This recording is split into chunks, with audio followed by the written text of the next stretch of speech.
ଗଭୀର ନଦୀରେ କୁମ୍ଭୀରଟିଏ ତାର ପତ୍ନୀ ସହିତ ରହୁଥିଲା। କୌଣସି କାରଣରୁ ସେଇ ନଦୀରୁ ସମସ୍ତ ଖାଦ୍ୟ ଶେଷ ହୋଇଯାଇଥିଲା। ମାଛ ଗେଣ୍ଡା ସବୁ ମରି ଯାଇଥିଲେ। କୁମ୍ଭୀର ଆଉ ତାର ପତ୍ନୀକୁ ଖାଦ୍ୟ ମିଳିବାର ଅସୁବିଧା ହୋଇଥିଲା।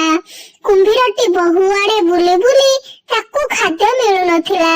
ତେଣୁ ସେ ଦିନେ ପାଣିରୁ ବାହାରି ସ୍ଥଳ ଭାଗକୁ ଆସିଥିଲା ଏବଂ ଗୋଟିଏ ଜାମୁକୋଳି ଗଛ ମୂଳରେ ଶୋଇ ପଡିଥିଲା।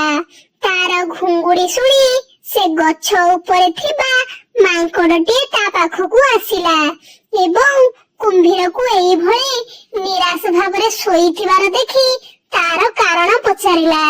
କୁମ୍ଭୀରଟି ନିରାଶ ମନରେ କହିଥିଲା, ବନ୍ଧୁ, କଣ କହିବି ମୋ ଦୁଃଖ। ଆମକୁ 4 ଦିନ ହେଲା ଖାଇବାକୁ କିଛି ମିଳିନାହିଁ। ନଦୀରୁ ସମସ୍ତ ମାଛ ଗେଣ୍ଡା ଶେଷ ହୋଇଯାଇଛନ୍ତି। ଚାରିଆଡେ ବୁଲି ବୁଲି ମଧ୍ୟ ଖାଇବାକୁ ମିଳୁନାହିଁ। ମୁଁ ଓ ମୋର ପତ୍ନୀ ଉପାସରେ ରହିଛୁ। ଏହା ପରେ ମାଙ୍କଡ ମନରେ ଦୟା ଆସିଥିଲା। ସେ କୁମ୍ଭୀରକୁ କିଛି ଜାମୁକୋଳି ଆଣି ଦେଇଥିଲା। ଜାମୁକୋଳି ବହୁତ ସ୍ୱାଦିଷ୍ଟ ଥିଲା। ତାପରେ କୁମ୍ଭୀରକୁ ପ୍ରବଳ ଭୋକ ହେଉଥିଲା। ସେ ସବୁ ଜାମୁକୋଳି ଖାଇ ପୁରା ଆଶ୍ୱସ୍ତ ହେଲା ଏବଂ ମାଙ୍କଡକୁ ଧନ୍ୟବାଦ ଦେଇ କହିଥିଲା, ବନ୍ଧୁ, ଆଜି ତୁମ ପାଇଁ ମୋ ଜୀବନ ବଞ୍ଚିଗଲା। ତୁମ ଋଣ କେବେ ବି ସୁଝି ପାରିବି ନାହିଁ। ଏହା ପରେ କୁମ୍ଭୀରଟି ପାଣି ଭିତରକୁ ମନ ଖୁସିରେ ଯାଇଥିଲା ଏବଂ ମାଙ୍କଡଟି ତା ବସାକୁ ଡେଇଁ ପଡିଥିଲା।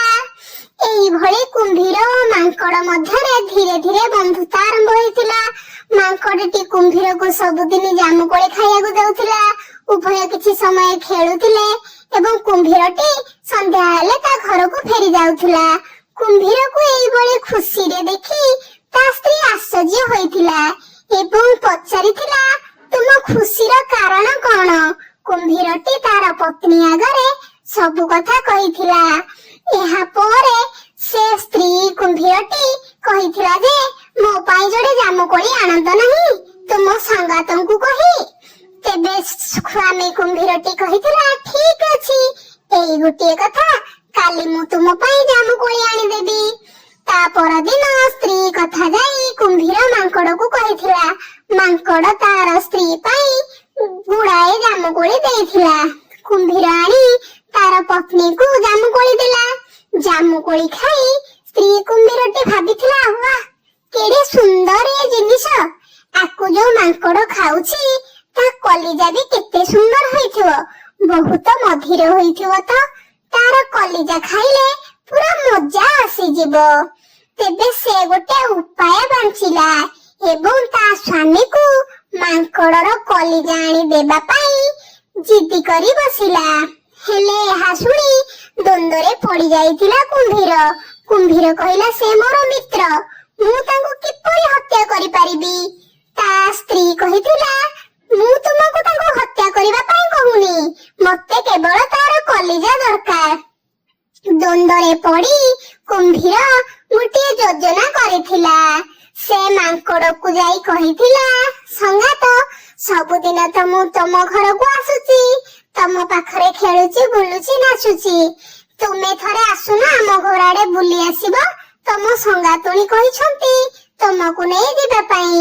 ମାଙ୍କଡ ଆଉ କୁମ୍ଭୀର କଥା ଜାଣି ନଥିଲା। ସେ କହିଲା, ମୁଁ ତ ପହଁରା ଜାଣିନି, କେମିତି ଯିବି? କୁମ୍ଭୀର କହିଥିଲା, ବ୍ୟସ୍ତ ହୁଅନି, ମୁଁ ତୁମକୁ ମୋ ପିଠିରେ ବସାଇ ନେଇଯିବି। ଏହା ପରେ ମାଙ୍କଡଟି କୁମ୍ଭୀର ପିଠିରେ ବସି ତା ଘରକୁ ଯାଇଥିଲା। ମଝି ନଈରେ କୁମ୍ଭୀର ଘର ଥିଲା। ସେଠାରେ କୁମ୍ଭୀରର ପତ୍ନୀ ପ୍ରଥମେ ମାଙ୍କଡକୁ ବହୁତ ଚର୍ଚ୍ଚା କରିଥିଲା, କିନ୍ତୁ ପରେ ତାକୁ ତାର କଲିଜା ମାଗିଥିଲା। କୁମ୍ଭୀର ସ୍ତ୍ରୀ କଥା ଶୁଣି ମାଙ୍କଡର ମୁଣ୍ଡ ଘୁରେଇ ଯାଇଥିଲା। ହେଲେ ସେ ଅଧୈର୍ଯ୍ୟ ନ ହୋଇ କହିଥିଲା, ସଙ୍ଗାତ, ତମେ କେଡେ ବୋକା ଲୋକ ହୋ। ଯଦି ସଙ୍ଗାତୁଣୀ କଲିଜା ମାଗିଥିଲେ ତାହେଲେ ତୁମେ ମତେ କହିବାର ଥିଲା। ମୁଁ ବା କଲିଜା ଗଛ କୋରଡରେ ଥୋଇ ଦେଇ ଆସିଛି।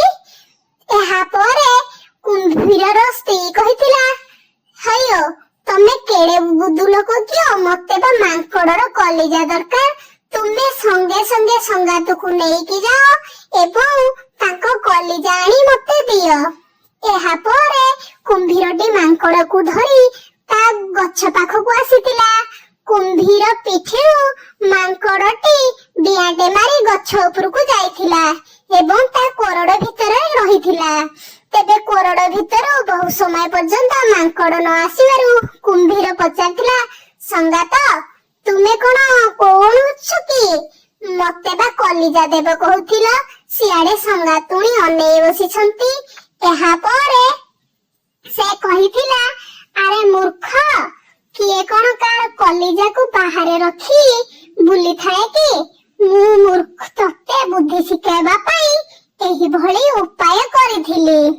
ତୁ ଯୋଉ ବନ୍ଧୁତାର ଯୋଉ ମୂଲ୍ୟ ଦେଲୁ ତାହା ସାରା ଜୀବନ ପାଇଁ ମୁଁ ମନେ ରଖିବି।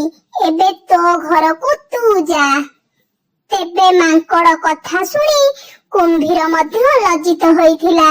ତାର ସ୍ତ୍ରୀ ପାଇଁ ଗୋଟେ ଭଲ ବନ୍ଧୁ ହରାଇଥିଲା। ତେବେ ପିଲେମାନେ ଏହି କାହାଣୀରୁ କଣ ଶିଖିଲେ? ଅସୁବିଧା ସମୟରେ ଜଣେ ଧୈର୍ଯ୍ୟ ହରାଇବା ଉଚିତ ନୁହେଁ ଏବଂ ଭଲ ଭାବେ ବିଚାର କରିବା ପରେ ଅପରିଚିତ ବ୍ୟକ୍ତିଙ୍କ ସହିତ ବନ୍ଧୁତା କରିବା ଉଚିତ। ଏହା ସହ ସର୍ବଦା ବନ୍ଧୁତାକୁ ସମ୍ମାନ ଦେବା ଉଚିତ।